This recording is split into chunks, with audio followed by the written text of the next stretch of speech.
You will be presiding over this afternoon sitting. I will now hand you over for this live broadcast brought to you by PBU in conjunction with KBC. Good afternoon. My name is Kamche Menza.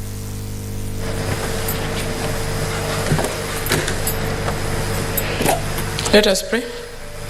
Almighty God, we beseech you to behold with the abundant favor and blessings as your servants who've been pleased to call to leadership positions in this republic.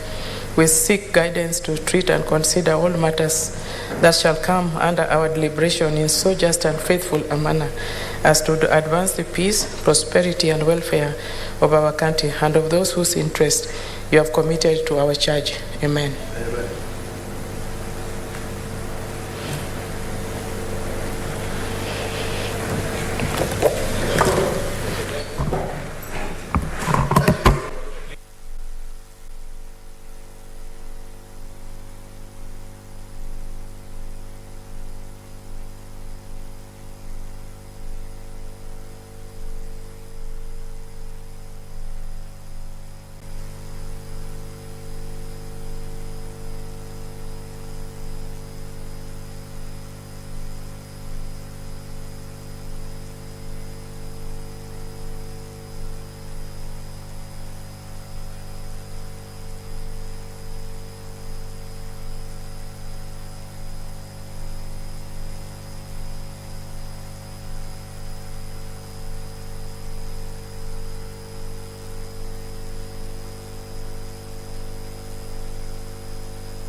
Order number 1, administration of oath. Order number 2, communication from the chair. Order number 3, messages.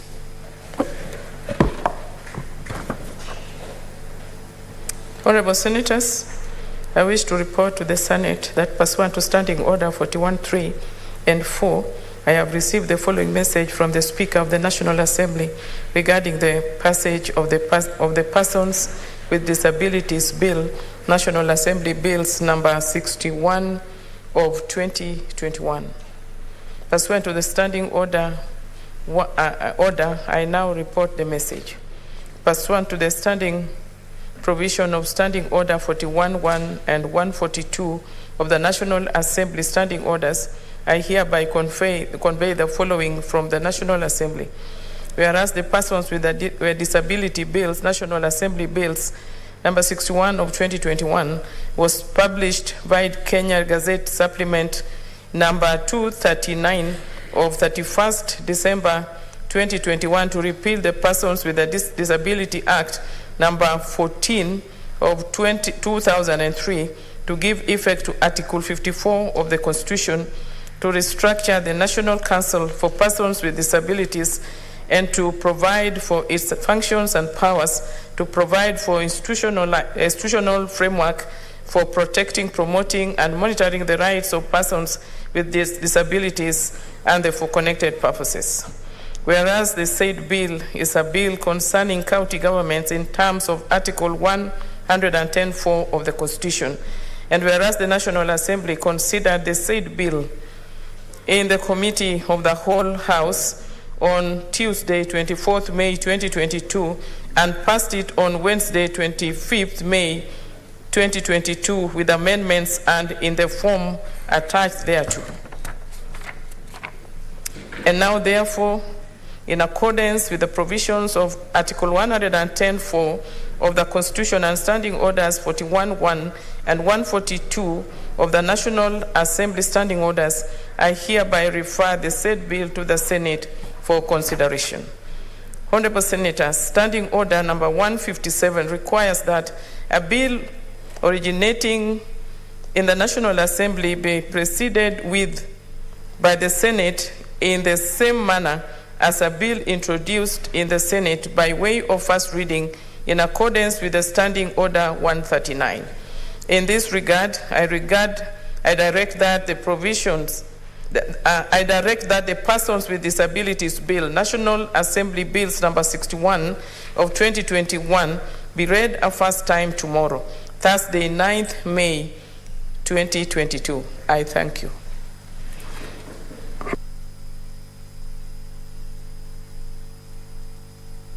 Next order.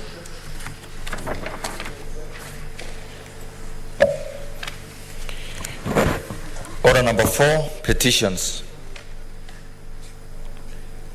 Order number 5, papers.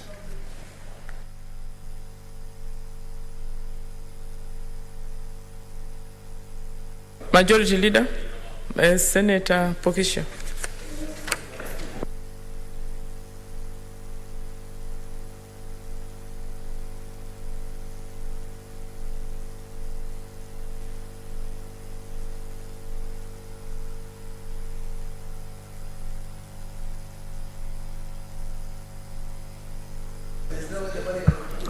Madam Speaker, I beg to lay the following papers on the table of the Senate today, 8th June 2022. 1. Report of the Auditor General on the financial statement of the Kericho County Emergency Fund for the year ended 30th June 2020. 2. Report of the Auditor General on the financial statement of Tana River County Ward Bursary Fund for the year ended 30th June 2020.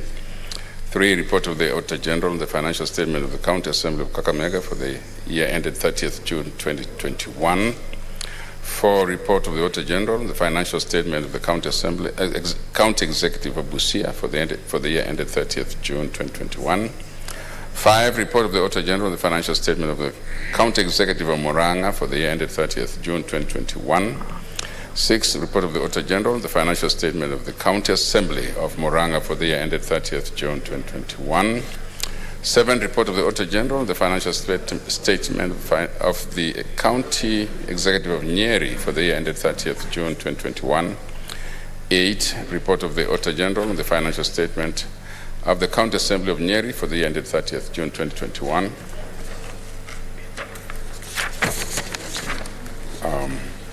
9. Report of the Auditor General on the financial statement of the County Executive of Baringo for the year ended 30th June 2021. 10. Report of the Auditor General on the financial statement of the County Assembly of Baringo for the year ended 30th June 2021. 11. Report of the Auditor General on the financial statement of the County Executive of Nakuru for the year ended 30th June 2021. 12. Report of the Auditor General on the financial statement of the County Assembly of Nakuru for the year ended 30th June 2021.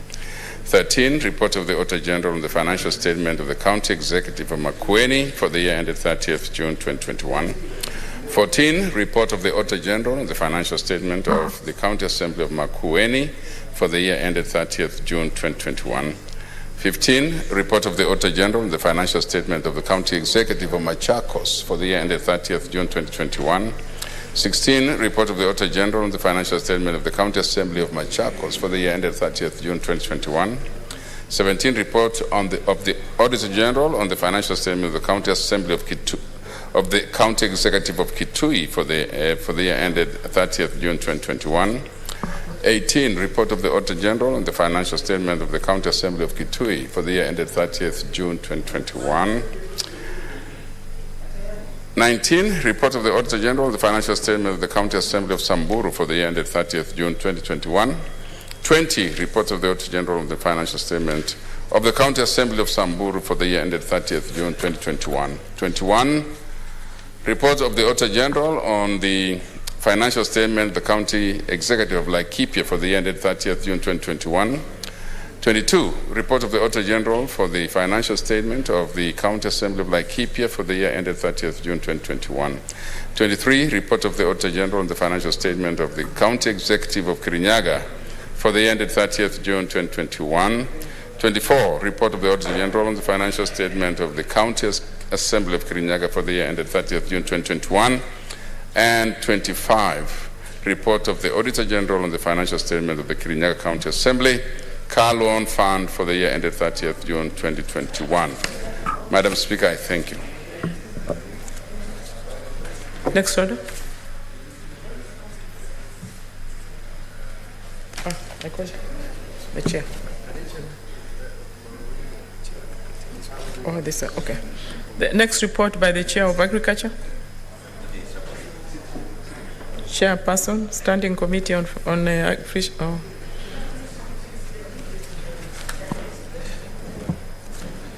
So, Madam Speaker, I beg to lay the following paper on the table of the Senate today, Tuesday, June 8th, 2022. Report of the Standing Committee on Agriculture, Livestock and Fisheries on the Sugar Bill, National Assembly Bills number 68 of 2019. I thank you.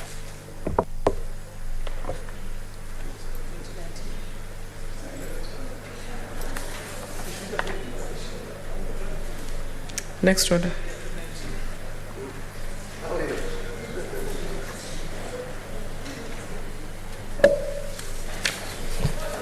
Order number 6, notices of motion. Senator Kibiru. Senator Kibiru. Finance Chair of Finance Committee is not in the House. Oh, you are representing him? Please go ahead.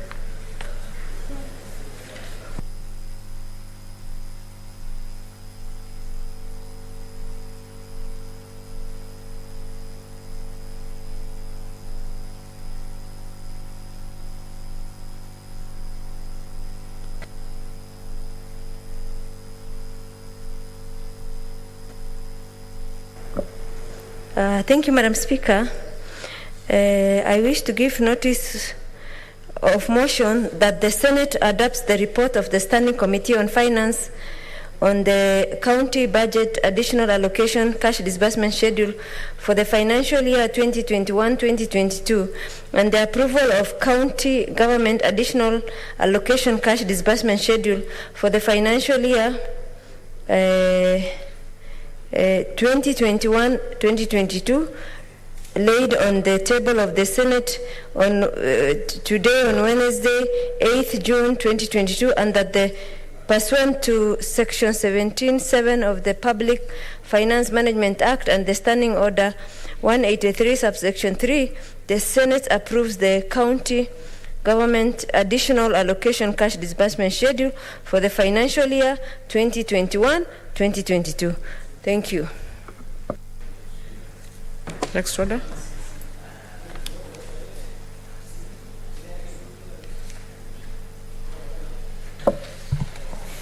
Order number 7, statements. Pursuant to Standing Order 47(1), Senator Musuruve, please go ahead.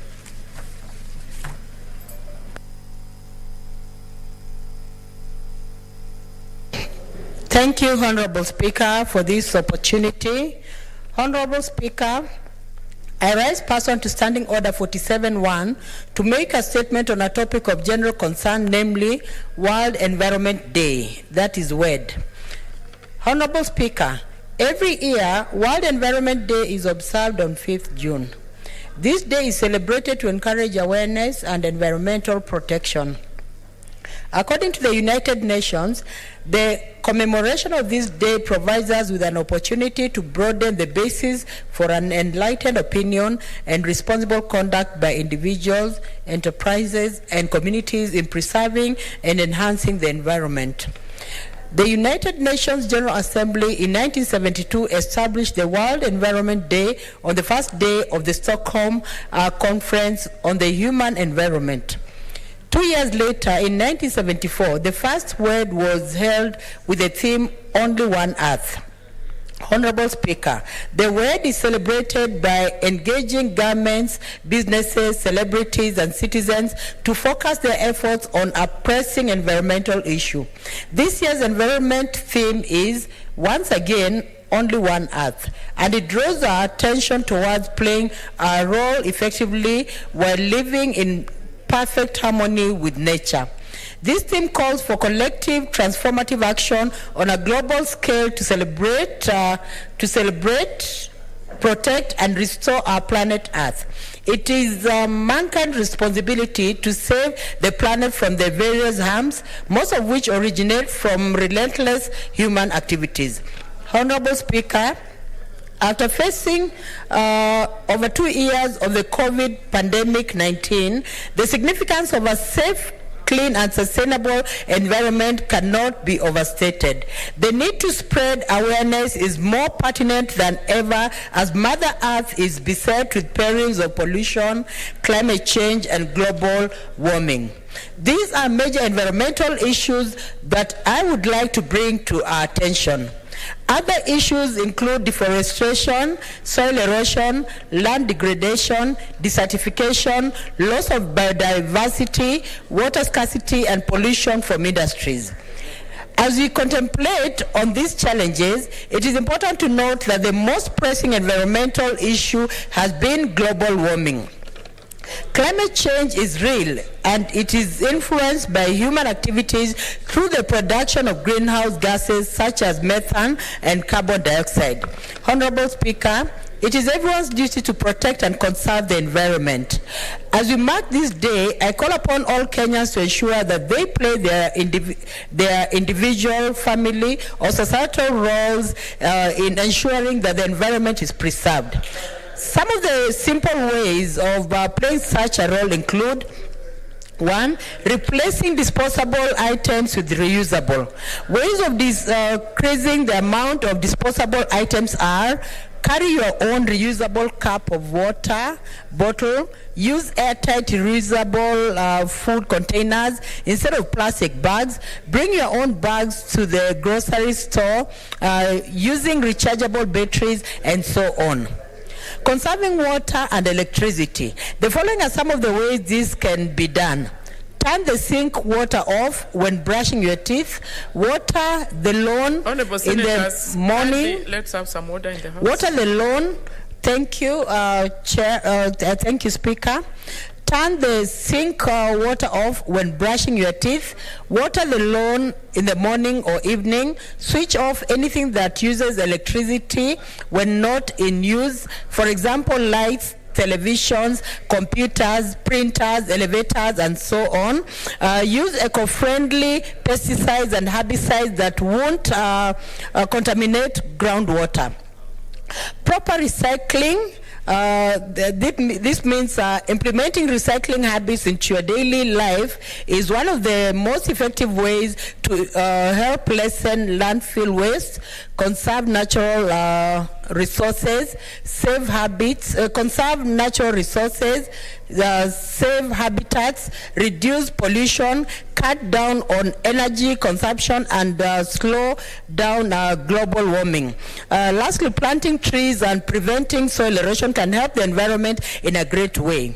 Trees provide oxygen, improve air quality, climate amelioration, conserving water, preserving soil, and supporting wildlife. During the process of photosynthesis, trees take in carbon dioxide and produce the oxygen we breathe. Honorable Speaker, as we mark this year's word, I would like to call upon all levels of government, that is national and county, to intensify the awareness of the need to conserve and preserve the environment. Both levels of government should devise strategies of ensuring that every Kenyan is enlightened on the importance of planting trees, recycling items, conserving water and electricity, and living an eco-friendly life. Thank you, Honorable Speaker, and I wish everyone a belated Happy World Environment Day. Thank you. Honorable Senators, I thought I would give an opportunity to a few to make comments, but I don't seem to see interest. So we proceed, and for the convenience of the House, I would like to give the Chair of Finance to go ahead and present some very important papers, please.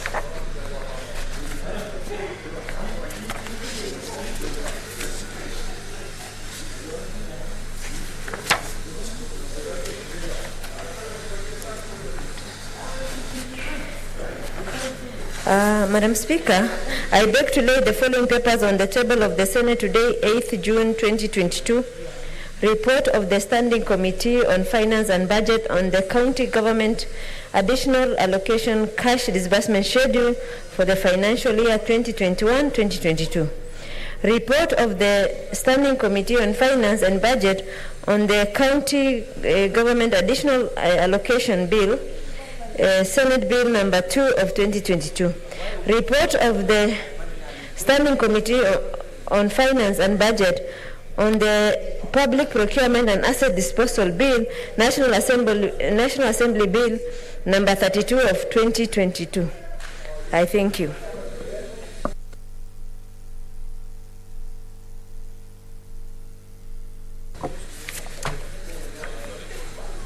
Next statement.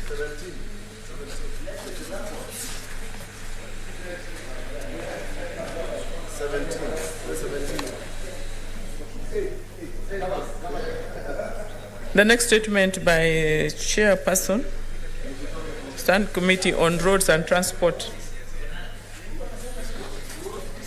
I don't see the chair. I don't see the chair of Roads and Transport in the House, or any member. Any member for Transport to present? Yes, there's a statement. I think it can be read on behalf of the chair. Can we do that?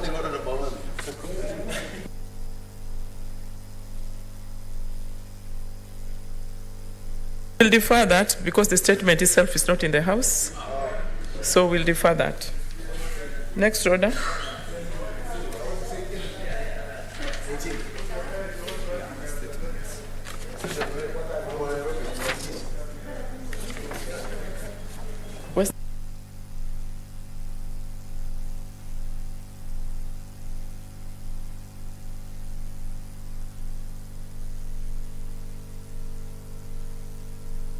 Okay, Senator Cherargei, please take the opportunity to make your statements.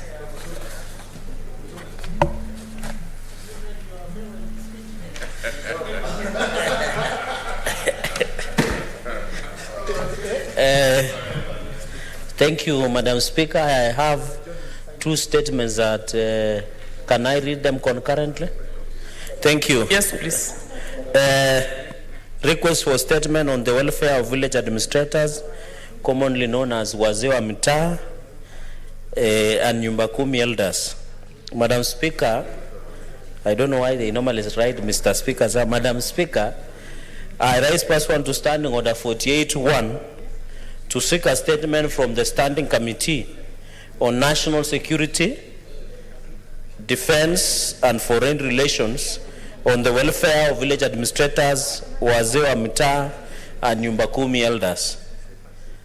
Madam Speaker, in the statement, the committee should, 1, clarify whether the Ministry of Interior and Coordination of National Government has in place a legal framework for the operations and activities undertaken by village administrators or wazee wa mitaa and nyumba kumi elders across the country. Number 2, state the total number of village administrators and nyumba kumi elders in the country, indicating their distribution across the counties, their stipends and payments as provided in the guidelines of Ministry of Interior. And finally, Madam Speaker, explain whether the ministry has established a clear policy on their remuneration, allowances, salaries, including statutory deductions to national insurance, National Hospital Insurance Fund and National Social Security Fund, NSSF. Madam Speaker, the second statement, Madam Speaker, requests on the allocation and expenditure of funds from the Sports, Arts and Social Development Fund to the various sports federations in Kenya. Madam Speaker, I raise pursuant to Standing Order 48-1 to seek a statement from the Standing Committee on Labor, Social Welfare on the allocation and expenditure of funds from the Sports, Arts and Social Development Fund to the various sports federations in Kenya. Having in mind, Madam Speaker, that Kenya has been, the Federation of Football has been banned from participating in activities, Madam Speaker. In the statement, the committee should, 1, state the process of budgetary approval for the various sports federations in the country, like FKE, AK, Kenya Volleyball Federation, among others. FKE.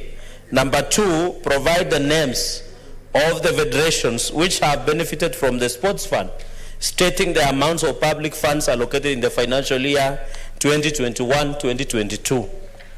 Madam Speaker, number 3, state the role of the Ministry of Sports in the budgetary and funds approval process to the federations in Kenya. Number 4, Madam Speaker, state the role of National Olympic Committee of Kenya, NOC, in the budgeting and for funds allocation to federations in Kenya, including itself. Number 5, and donation from other stakeholders. Number 5, Madam Speaker, provide a monthly statement for the last 2 financial years of the fund, of the sports fund as established under the Sports Act, tabling the most recent audit report of the fund from the Auditor General. And finally, Madam Speaker, state who pays the various penalties incurred from failure to attend international sport events and engagements by some federations, like, for example, Kenya Volleyball Federation, among others, stating the amount, including the Philippians, stating the amount of penalties paid in the financial year 2020-2021, and who incurs those penalties in case they are levied against our federations. I thank you, Madam Speaker. Senators, we are going to allow a few comments on these 2 statements. Senator Wambua Enokio.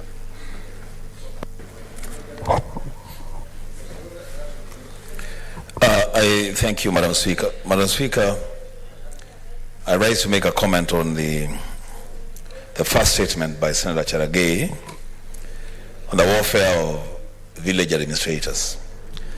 Madam Speaker, from the outset, I want to begin by saying that a few weeks ago, maybe a few months ago, I sought a similar statement, but my statement was directed to the Committee on Labor Relations.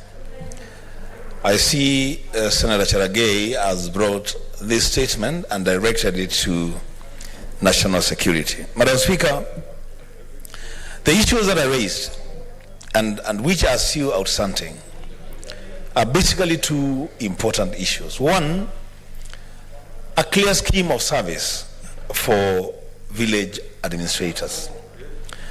Madam Speaker, it will be remembered that in this House, we have previously dealt with the issue of ECD teachers, where different counties have been implementing different schemes of service for ECD teachers. The same challenge that is faced by ECD teachers, Madam Speaker, is being encountered by village administrators. There is need for clarity and harmonization of a scheme of service for village administrators across the board, so that if you are a village administrator in Kitui County, then you are being engaged under the same terms of engagement with a village administrator in Makueni.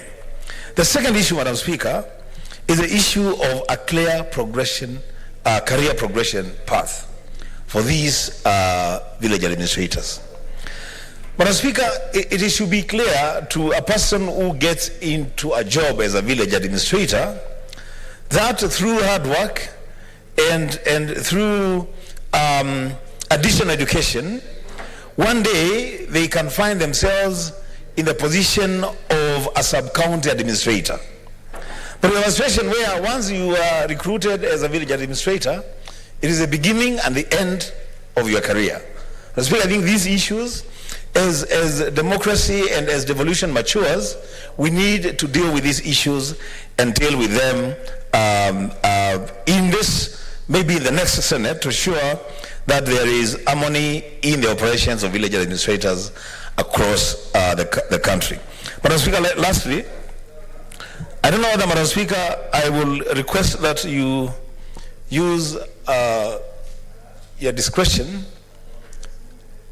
While you are calling my name, I've just received a message from Kitui on an emergency.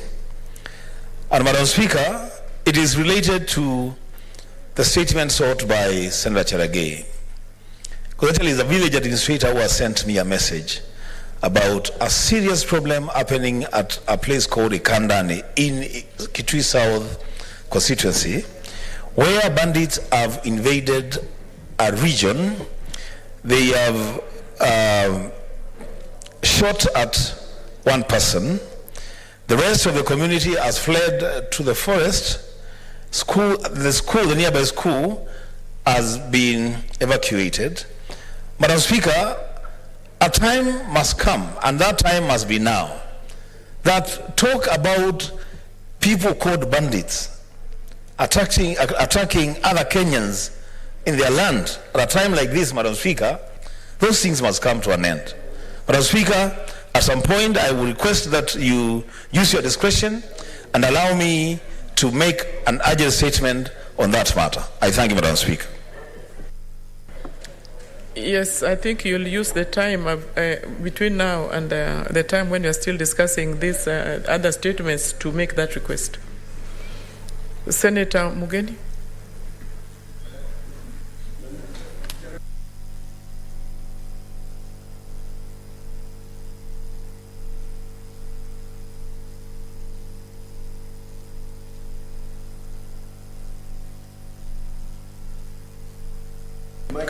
Oh, yes, thank you. Madam Speaker, I rise to support the first statement that was raised by Senator Chiragei on the welfare of village elders. Madam Speaker, we all know that in the hierarchy of our wazee wa vijiji, those are the wazee wa vijiji, they are the village elders. There's a difference between village administrators and village elders. The village elders, Madam Speaker, they are the people in my language we call abatureti. Abatureti. And these people, Madam Chair, they play a very key role in sharing very confidential information with security agencies on matter security. If we are facing a risk of cattle rustling from our neighboring counties, the people we rely on to tip the police are the village elders, because they interact with people at the grassroots and they will pick this information and share it with the security agencies. Madam Speaker, oftentimes in a week, these very key people in the security sector will hold not less than 3 meetings with the local DO in the company of the chief, assistant chief, and in some cases with the head of the police within the division. So they are very key, Madam Speaker, in ensuring that there is law and order in the community. Even at times, Madam Speaker, they are the people also keep a watchful eye on us, politicians. If we are inciting people, they are the people who will report first on the activities of politicians, which may border on hate speech or incitement. So they are very important in ensuring that there is peace, law, and order at the village level. But, Madam Speaker, the state has neglected these village elders. They don't get any transport allowance to attend meetings. They don't get lunch allowance, Madam Speaker. Some who come on motorcycles don't even get fuel allowance, Madam Speaker. It's high time, Madam Speaker, we accepted as a country that we have now incorporated these village elders into our security system, and we have a structured way of paying them. And by coincidence, Madam Speaker, just last week I met 2 of them. One is called Mzee Isaiah Urwoch. He's a village elder in Voisanga 1 in North Mogrango. And another one called Evans Mogusu, who is the vice chair of the village elders in Voisanga. And they all have the same concerns. They are doing a very good job within the government, but they are never appreciated, Madam Chair. I hope, Madam Chair, that the committee that will be tasked with this matter will propose a legislation that can put these village elders under some structure that is recognized and known in law, so that they can get some allowance when they attend some of these meetings. But just to leave them at the mercy of the chief, you know, you can't rely on a chief to pay you from his pocket, because even the chief, the DO, does not have an allowance to pay these village elders. So I support this statement by Senator Cheragay, and I hope that the lucky senators, like Senator Pogisho, and Senator Wambua here, and Senator Faki, and Senator Murkomen, who are likely to make it back to the House, will pursue this matter further, so that, Madam Chair, we can have in place a legislation that has a structure on how we remunerate these. They are our friends. We all know them in our villages. And they are not rich people. They are really people who are struggling. It's good we appreciate them, Madam Chair. So I support this statement and hope that if the committee that is going to handle this matter will not complete it, I hope the next Senate can take it up. Thank you, Madam Chair. Honorable Senators, for the convenience of the House, we will suspend the comments on the statements and shall return later, because there are very pressing matters that we need to dispense with. Next order. Order number 8, the National Disaster Risk Management Bill, National Assembly Bill number 28 of 2021, first reading. A bill for an act of Parliament to establish the National Disaster Risk Management Authority and County Disaster Risk Management Committees to provide a legal framework for the coordination of disaster risk management activities and for connected purposes. Next order. Order number 9, the Children Bill, National Assembly Bill number 38 of 2021, first reading. A bill for an act of Parliament to give effect to Article 53 of the Constitution to make provision for children's rights, parental responsibility, alternative care of children including guardianship, foster care, placement and adoption, to make provision for care and protection of children and children in conflict with the law, to make provision for and regulate the administration of children's services, to establish the National Council for Children's Services and for connected purposes. Thank you, Honorable Senators. We are going to move to the divisions, and we are going to take only 20 minutes. I know there are many who want to take them together as much as possible. And please stay tuned, those who are online. And members who are in the House, kindly make sure that we dispense with the divisions, because it is critical that we do that. Next order.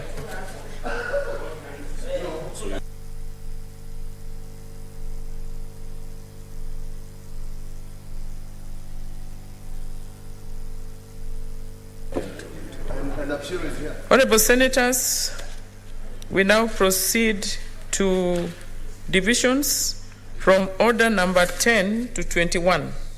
Be read together.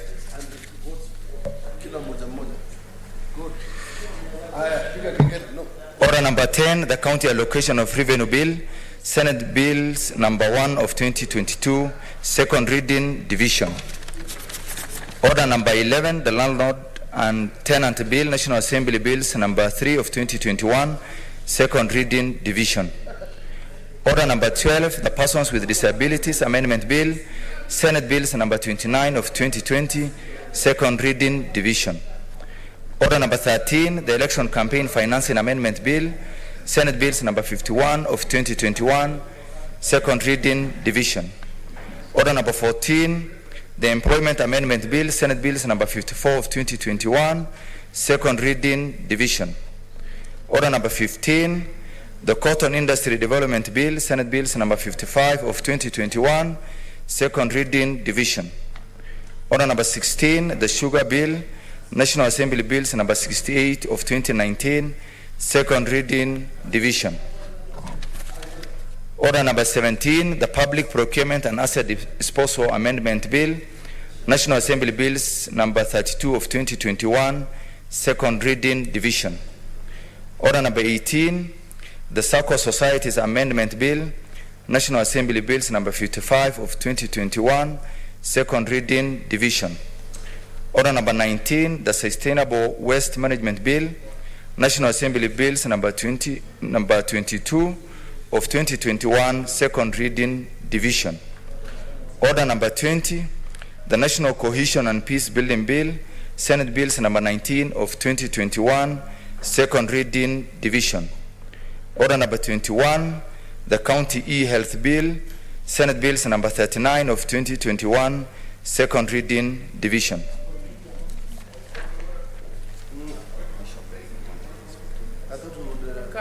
Can the division bell be read for 2 minutes?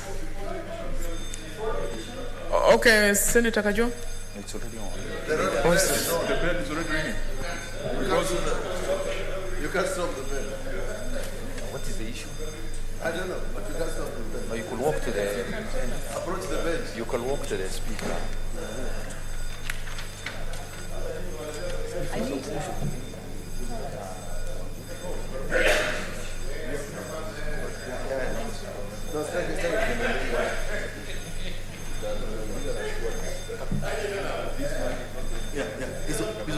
Back here.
Oh, you are around.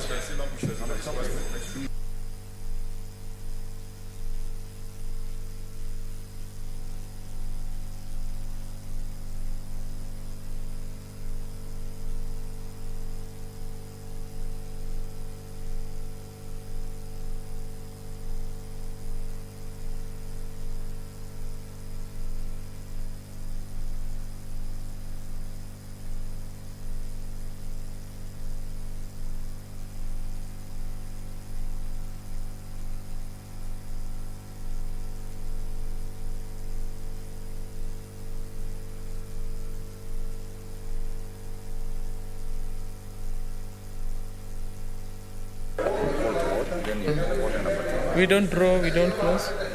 We don't. Just an order. No, we don't close now. It's because of COVID. Okay. And the bar? And the bar? No. Honorable Senators, can we have some order? Let's have some order so that we can proceed. We need to proceed. Honorable Senators, we need to proceed. So let's have some order, please.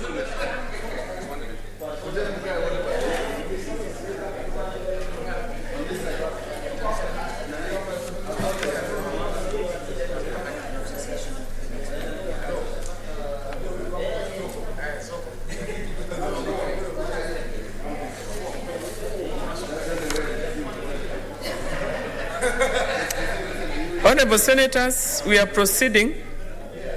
Kindly take your seats. Order number 10. Order number 10, the county allocation of revenue bill, Senate bills number 1 of 2022. I thought we were doing one vote. Put all the questions forward, please. Oh, I put the question. What do you mean? I don't read out.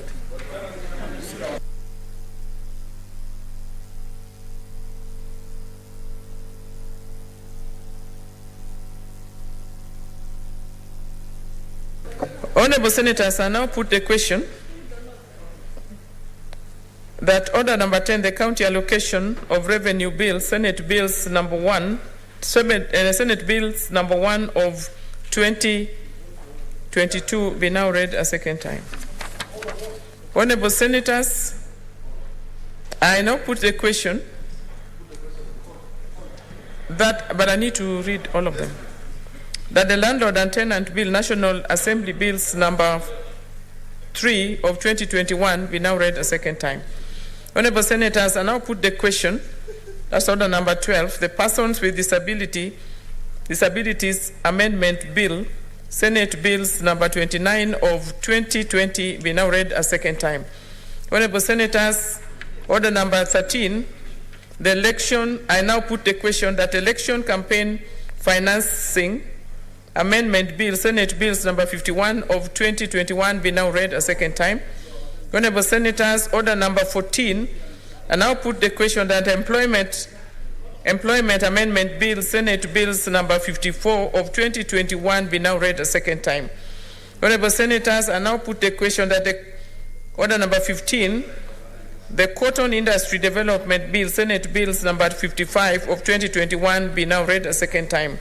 Order number 16, I now put the question that the Sugar National Assembly Bill, Senate Bills of number 68 of 2019 be now read a second time.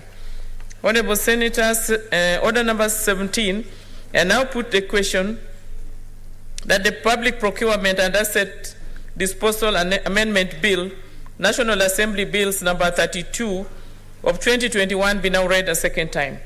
Honorable Senators, order number 18, I put the question that the Circle Societies Amendment Bill, National Assembly Bills number 55 of 2021 be now read a second time.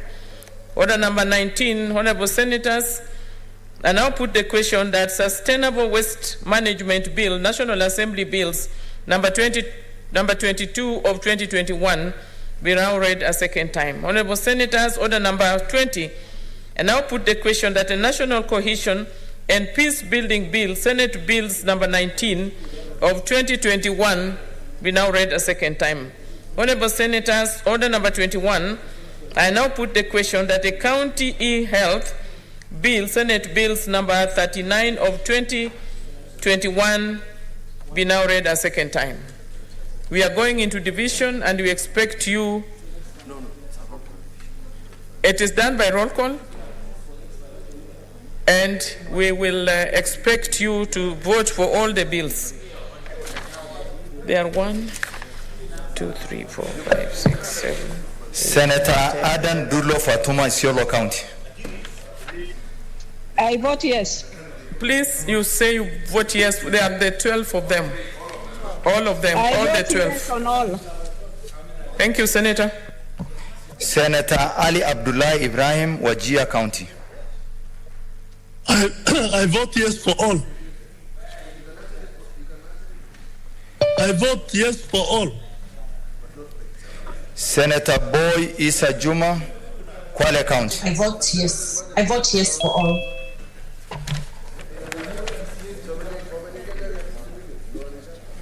Senator Cherarke Samson Kiprotich, Nandi County.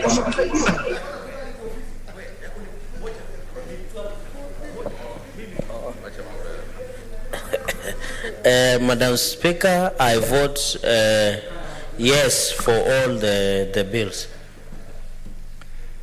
Senator Cheriot Aaron, Kericho County.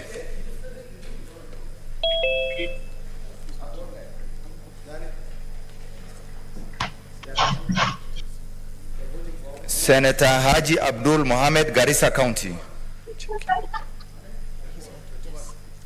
Madam Speaker, I vote yes for all 12. 21.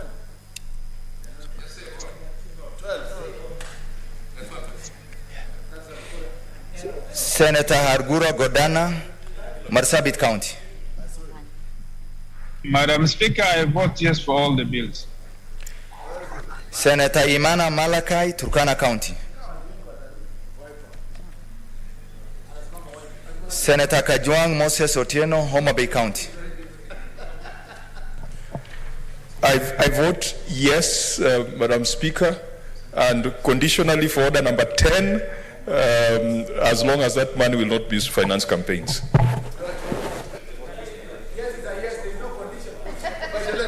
Senator, you are senior enough to know that a vote is either yes or no. No, this is yes. So it is a yes. Senator Kamar Margaret wa Shingishu County.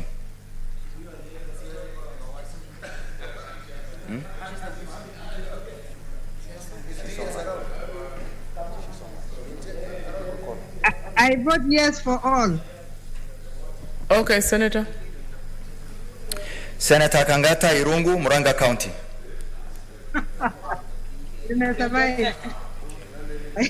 Senator Ghaniri George, Vihiga County. Madam Speaker, I vote yes for all the 12 bills. Senator Kibiru Charles, Kirinyaga County.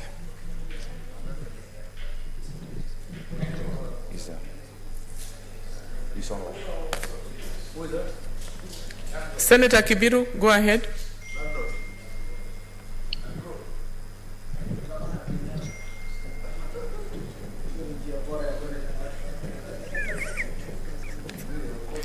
Senator Kihika Susan, Nakuru County. See there.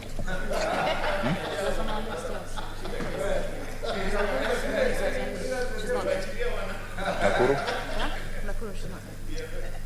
Senator Kimani wa Matangi, Kiambu County.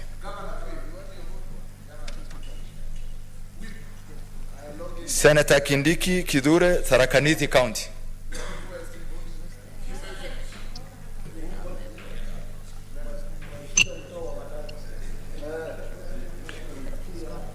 Senator Kirinyaga Ephraim, Nyeri County.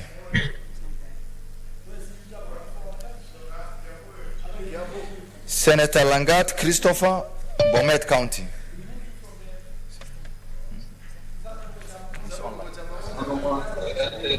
Senator, go ahead.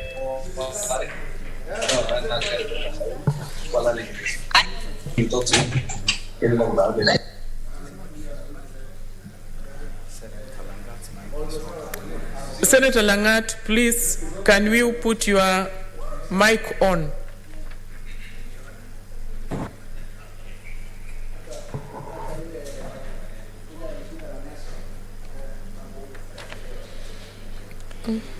Senator Lelegwe Litumbesi, Samburu County.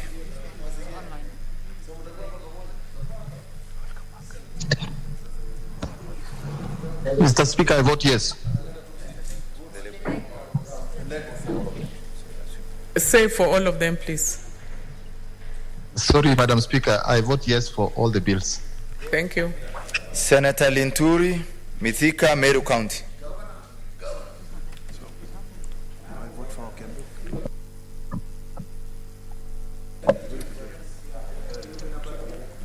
Senator Loitip Anwar, Lamu County.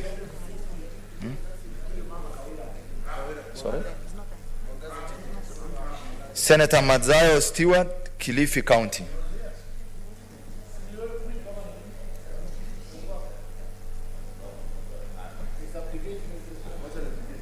Senator Mahmoud Mohammed, Mandera County.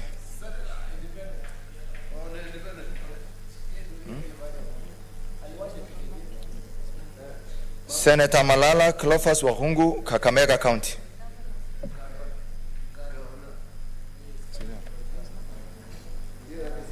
Senator Mbito Michael Malinga, Trans Nzoia County. Madam Speaker, I vote yes for all the bills. Thank you. Senator Mbogo George Ochilo, Migori County.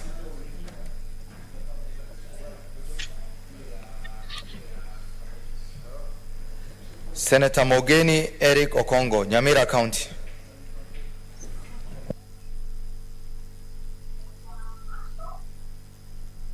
Okongo ndiye akoshua na kiti yake Nyamira.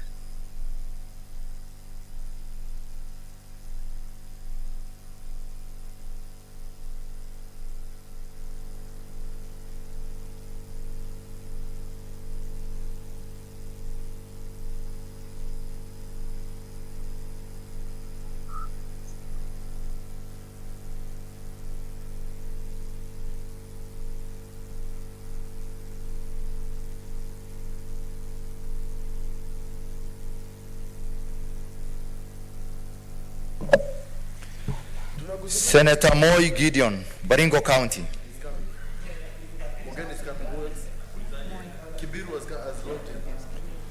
Senator Mpaye Philip Salau, Kajiado County. Mary Senator is in. Mary Senator. Mary Senator. Mary Senator, please, you can vote. Madam Speaker, I vote yes for all the bills on behalf of Kajiado County delegation. Thank you.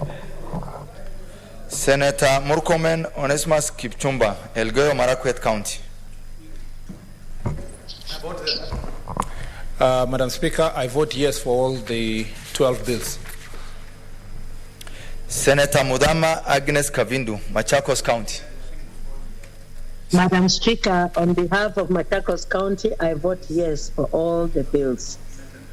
Senator Mutula Kilonzo Jr., Makueni County.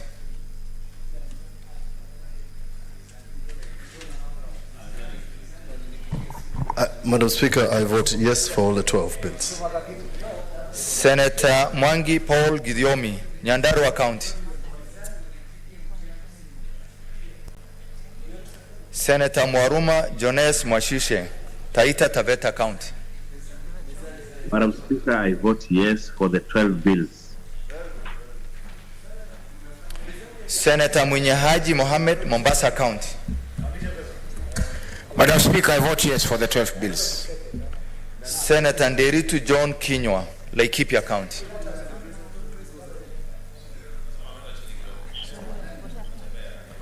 Senator Kinywa, kindly vote. He locked off. Senator Ndwiga Peter Njeru, Embu County. Madam Speaker, I vote yes for all the 12 bills. Senator Olekina Ledama, Narok County. Madam Speaker, I vote yes for all the 12 bills. Senator Ongeri Samson, Kisii County. Senator Orengo James, Siaya County. Senator Outa Frederick Otieno, Kisumu County. Kisumu votes yes for the 12 bills. Senator Provincial vote Samuel yes. Lesuron, West Pokot County. Madam Speaker, West Pokot votes yes for all 12 bills. Senator Sakaja Johnson Adha, Nairobi County. On behalf of Nairobi, I vote yes for all. Senator Wako Siswila Amos, Busia County.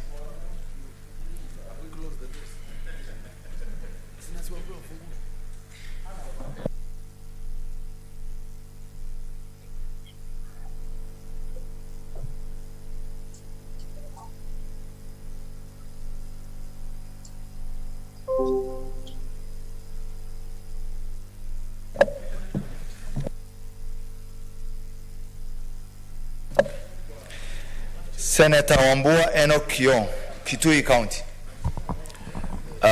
Madam Speaker, I vote yes for all the 12 bills. Senator Wario Golich Juma, Tana River County. Senator Wetangula Moses Masika, Bungoma County.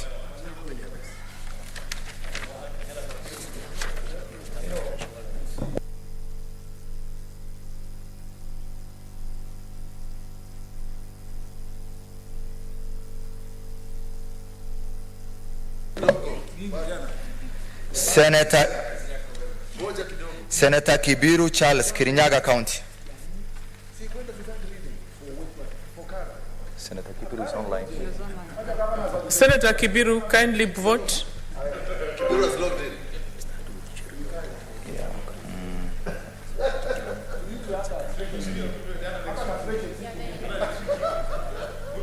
Please put your mic on. Put your mic on. Not yet. Put your mic on, please. Not yet. I can see your lips, but I can't hear you.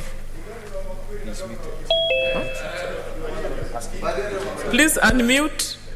Senator Kibiru, kindly unmute and vote.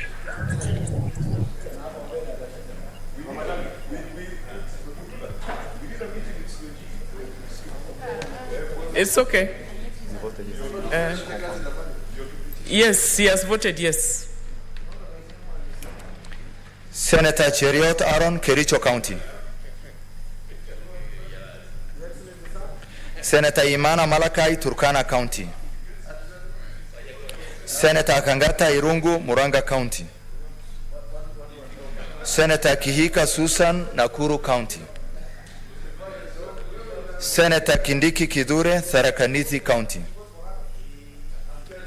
Senator Kirinyaga Ephraim, Nyeri County.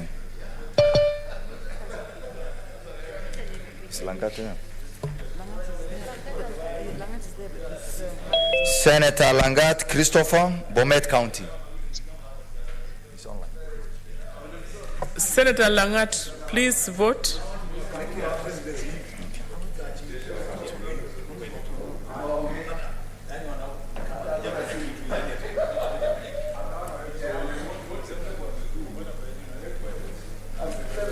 Senator Langat, kindly vote.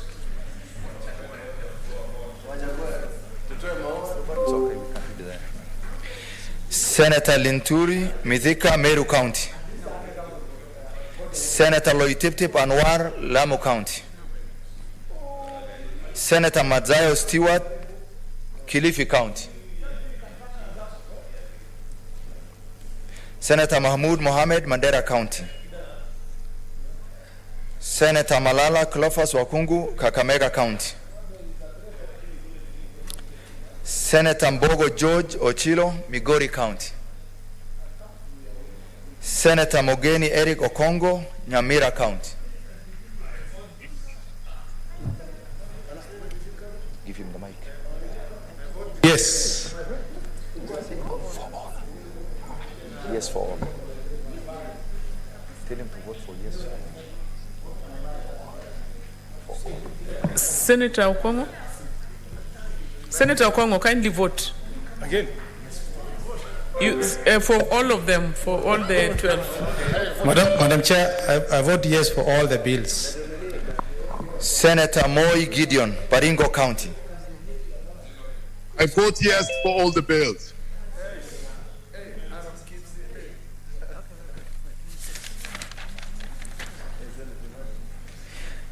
Senator Nderitu John Kinywa, Laikipia County. Senator Ongeri Samson, Kisii County.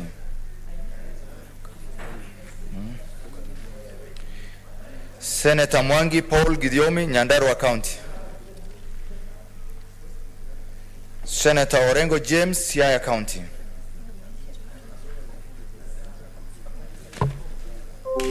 Senator Wako Siswila Amos, Busia County.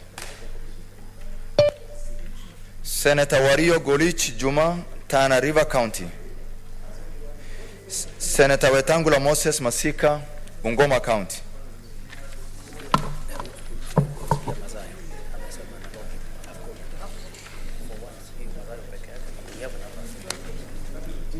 Senator Madzayo Stewart Mwachiru, Kilifi County.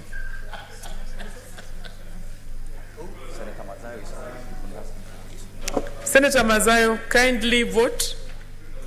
It's online.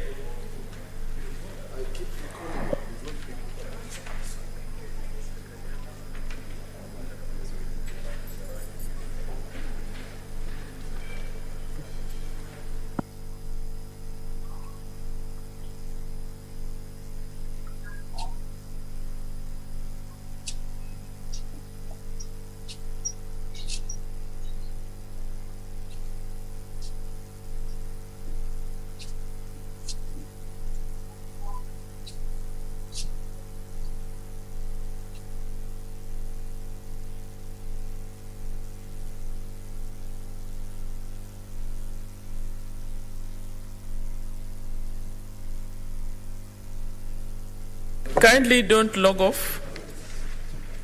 We still have more divisions, more voting, please. So we have 2 more divisions. We have 2 more divisions. Kindly don't log off. We are going to take a very short time. Iko.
Honorable Senators,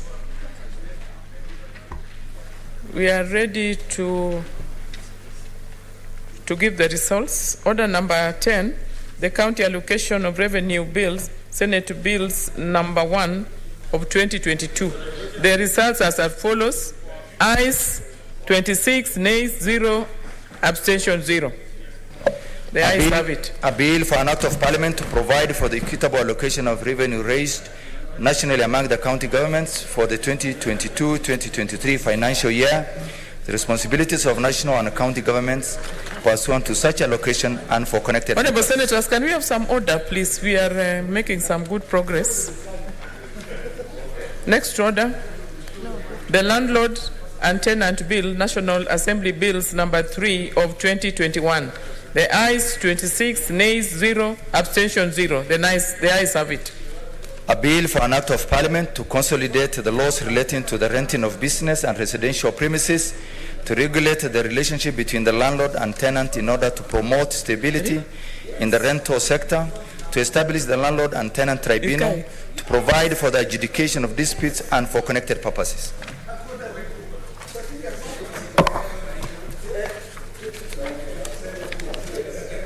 Honorable Senators, order number 12. The Persons with Disability Amendment Bill, Senate Bills number 29 of 2020.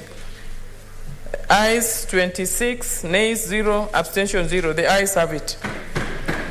A bill for an act of parliament to amend the Persons with Disabilities Act to provide for the functions of the national government and the county governments and for connected purposes.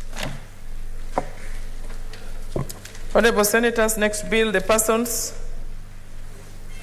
with Disability Amendment Bill, Senate Bills number 29 of 2020. The ayes 26, nays 0, abstention 0. The ayes have it. A bill for an act of parliament to amend the Election Campaign Financing Act and for connected purposes. Honorable Senators, the Elections Campaign Bill, Campaign Financing Amendment Bill, Senate Bills number 51 of 2021. The results are Ayes 26, nays 0, abstention 0. The ayes have it.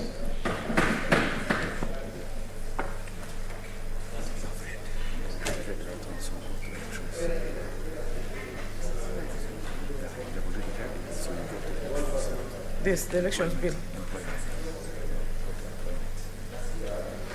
The employment. Okay. Honorable Senators, the employment amendment bill, Senate Bills number 54 of 2021. The results are as follows. Ayes 26, nays 0, abstention 0. The ayes have it. A bill for an act of parliament to amend the Employment Act to provide for the right to disconnect, the right of employees to have their personal time and privacy respected and for connected purposes. Honorable Senators, the Cotton Industry Development Bill, Senate Bills number 55 of 2021. The results are as follows. Ayes 26, nays 0, abstention 0. The ayes have it. A bill for an act of parliament to provide for the production, processing, marketing, and distribution of cotton in Kenya and its products, establish the Cotton Industry Development Board, provide a framework for cotton farming, ensure value addition to cotton and its related products, and for connected purposes. Honorable Senators, the Sugar Bill, National Assembly Bills number 68 of 2019. The results are ayes 26, nays 0, abstention 0. The ayes have it. A bill for an act of parliament to provide for the development, regulation, and promotion of the sugar industry, to provide for the establishment, powers, and functions of the Kenya Sugar Board, and for connected purposes. Honorable Senators, order number 17, the Public Procurement and Asset Disposal Amendment Bills, National Assembly Bills number 32 of 2021. And the results are as follows. Ayes 26, nays 0, abstention 0. The ayes have it. A bill for an act of parliament to amend the Public Procurement and Asset Disposal Act and for connected purposes. Honorable Senators, order number 18, the Circle Societies Amendment Bill, National Assembly Bills number 55 of 2021. The results are as follows. The ayes 26, nays 0, abstention 0. The ayes have it. A bill for an act of parliament to amend the Circle Societies Act 2008. Honorable Senators, order number 19, the Sustainable Waste Management Bill, National Assembly Bills number 22 of 21. The results are as follows. The ayes 26, nays 0, abstention 0. The ayes have it. A bill for an act of parliament to establish the legal and institutional framework for the sustainable management of waste, ensure the realization of the constitutional provision on the right to a clean and healthy environment, and for connected purposes. Honorable Senators, order number 20, the National Cohesion and Peaceful Building Bill, Senate Bills number 19 of 2021. The results are as follows. Ayes 26, nays 0, abstention 0. The ayes have it. A bill for an act of parliament to provide for the establishment of the National Cohesion and Peace Building Commission, outlaw discrimination on ethnic grounds, provide for the establishment of an institutional framework for national cohesion and peace building, and for connected purposes. Honorable Senators, order number 21, the County E-Health Bill, Senate Bills number 39 of 2021. The results are as follows. The ayes 26, nays 0, abstention 0. The ayes have it. A bill for an act of parliament to provide a framework for the implementation of Section 104 of the Health Act 2017, the provision of telemedicine services and the establishment and management of e-health infrastructure and services at the national and county levels of government and for connected purposes.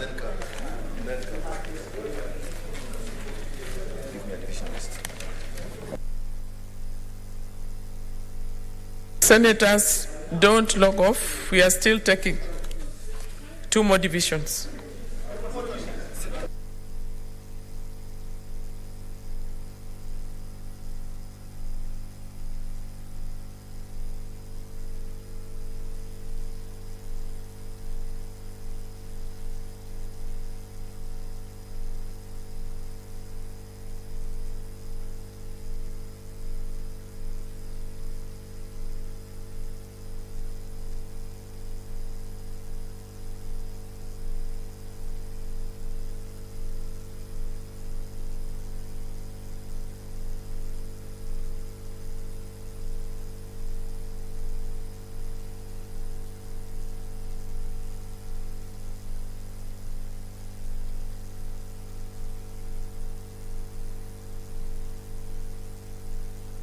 Next order.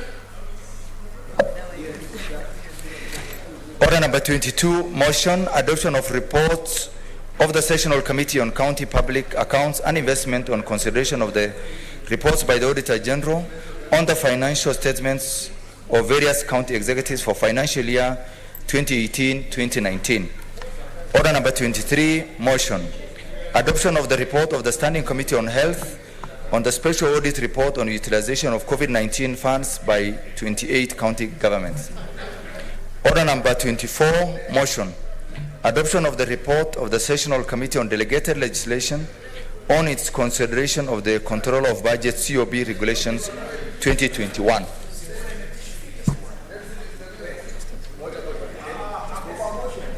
Honorable Senators, just let's have some order. Can we ring the bell for 2 minutes?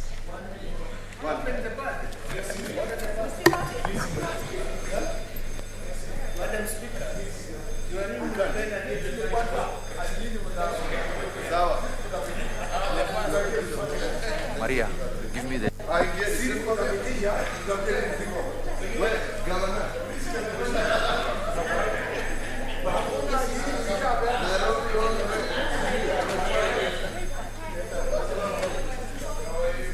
Mutula, so what was that big story about this?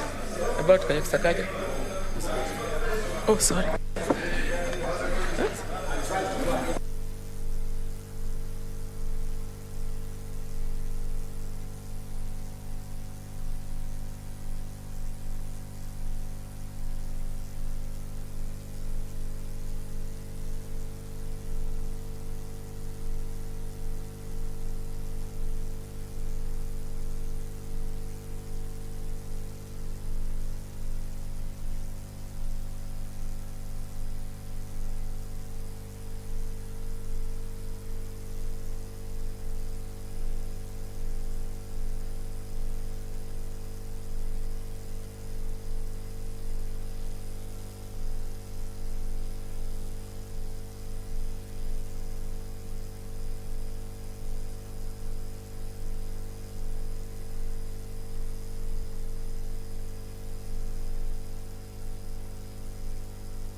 Honorable Senators,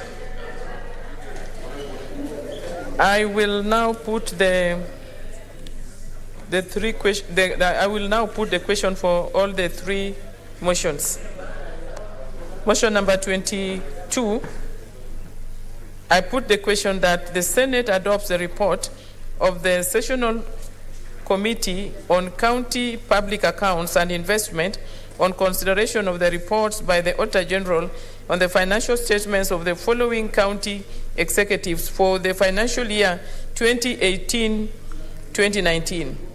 Embu, Homa Bay, Kericho, Kilifi, Kirinyaga, Kisii, Kwale, Machakos, Mombasa, Nandi, Baringo, Bomet, Garissa, Kajiado, and West Pokot as contained in Volume 1 of the report, and the following county executives: Isiolo, Kakamega, Kisumu, Laikipia, Mandera, Marsabit, Nakuru, Narok, Nyandarua, Samburu, Taita Taveta, Trans Nzoia, Uasin Gishu, Vihiga, and Wajir as contained in Volume 2 of the report laid on the table of the Senate on Thursday, 2nd December 2021.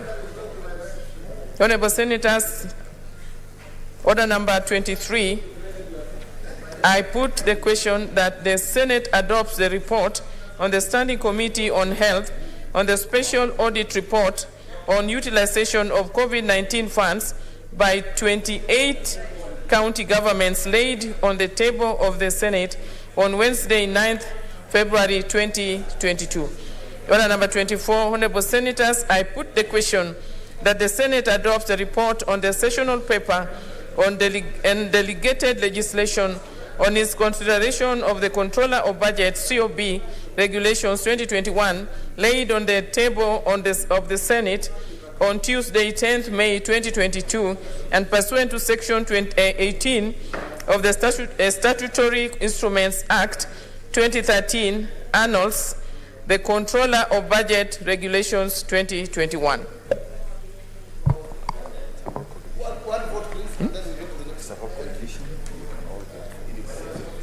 It is by roll call, and kindly vote for the three motions. You can do it once. And it is by roll call. Senator Aden Dulo Fatuma, Isiolo County. I vote yes for the three. Senator Ali Abdullah Ibrahim, Wajir County. It's online. Dr. Ali. Dr. Ali, please. I vote yes for the three. I vote yes. Yeah, that's okay. That's okay, Senator. We got you. Senator Boy Isa Juma, Kwale County. I vote yes for the three.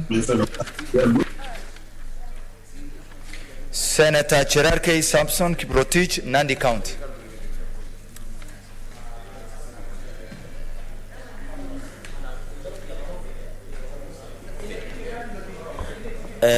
Madam Speaker, I vote yes for the two and no on the one on COVID funds.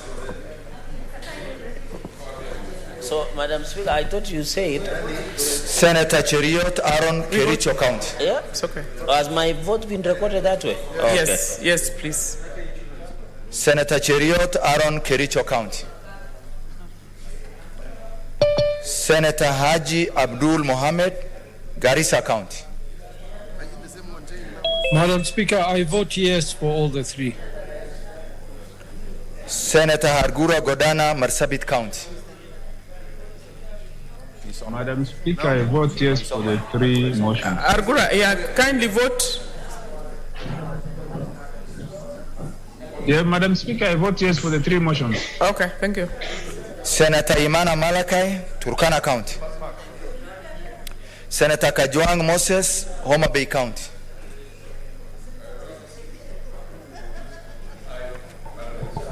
I vote yes, Madam Speaker. Give him the mic. Mic. I vote yes for the three, Madam Speaker. Senator Kamar Margaret, Washingishu County.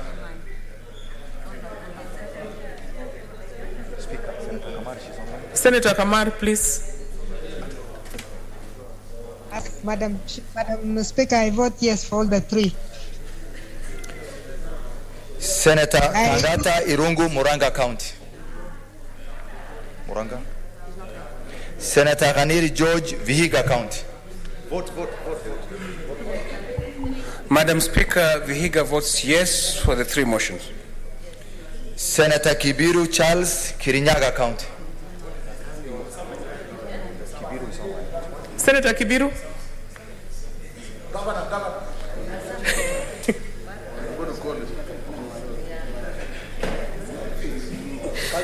Senator. Governor, vote. Can you unmute? Kindly unmute. We can't read your lips. It's okay. So confirmed? Confirmed, yes. Yes. That's a bad word.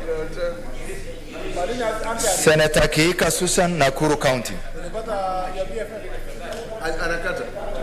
Senator Kimani Wamatangi, Kiambu County. Senator Kindiki Kidure, Tharaka-Nithi County. Senator Kirinyaga Ephraim, Nyeri County. Senator Langat Christopher, Bomet County. You see that? Senator Leleguel Tumbesi, Samburu County.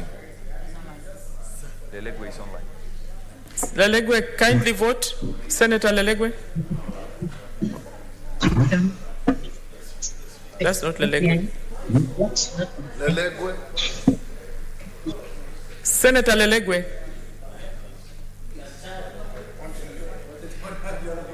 Dr. Lelegwe. Senator Linturi, Mithika, Meru County. Senator Loitiptip Anwar, Lamu County.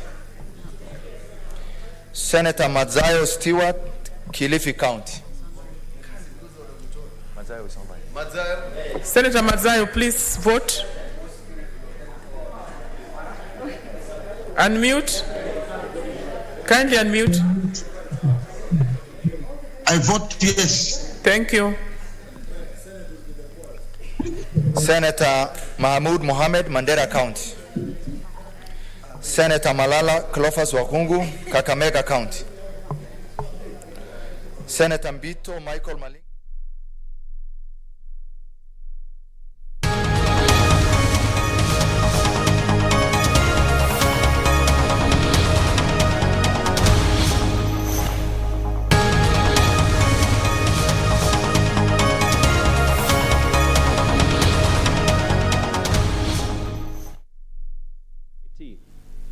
There was no ministerial approval that was ever shown to this particular committee, Mr. Speaker. There was no AG concurrence that was ever shown to this committee. Gishirindua, the then MD, and Mr. Speaker, and I want to say this because as we're speaking right now, we are hearing, Mr. Speaker, through the grapevine, and this House, and I'm glad that they're going to be able to pass this, because there was a time when it was politically correct for others to be able to sign off. It was politically correct, and today we're having a change of guard. I have my preference on who will be the head of the executive, Mr. Speaker, and I don't want that to be an issue or a notion of debate. But I strongly believe, and it is the belief of the whole committee, that those decisions have to be reversed. The issue of Kenya Ports Authority's involvement on matters of Kenya Railway has to change, and that is the reason and the genesis as to why people of this country were being forced to use the SGR. The reason is exactly that, Mr. Speaker. KPA went and signed off. We were singing about this when we were being told that we were academic dwarfs. We were talking about this, Mr. Speaker, when we were being told that we do not know what we are doing. And I believe strongly, Mr. Speaker, we have laid it out open. We have laid it out open. Mr. Speaker, another state corporation, National Housing Corporation, and I want it to be, I don't want to preempt, leader, but mark my words, something that is in the grapevine is that other state corporation assets are equally trying to be given out without necessarily going through any tendering process, Mr. Speaker. A danger to the children of this country. A danger to the children of this country, Mr. Speaker. I hope the next chair of the Public Investment Committee will be able to do what it is that we're doing. But equally, I more hope than that is that the next chair of the Public Investment Committee does not have to incur these particular matters that we are going through. And it's a warning to other state corporation heads out there. Don't sign things blindly because it was politically correct for you to do them at that time. Mr. Speaker, National Housing Corporation went ahead, and until today, they're trying to chase away people who are living in their houses in Changamwe. They failed to do public participation. They failed to involve NEMA. They failed to realize that there was a human aspect of it. NEMA stopped this, despite the fact that they've paid 38 million shillings to a contractor. Till today, they've not finalized. And we're saying that do not do anything until the time comes when you are now going to involve the people themselves. Do not treat humans as if they are nothing, Mr. Speaker. Laws have to be respected. And lastly, Mr. Speaker, this is vital. This House, through its own budgets, and I want it to be known when this was done.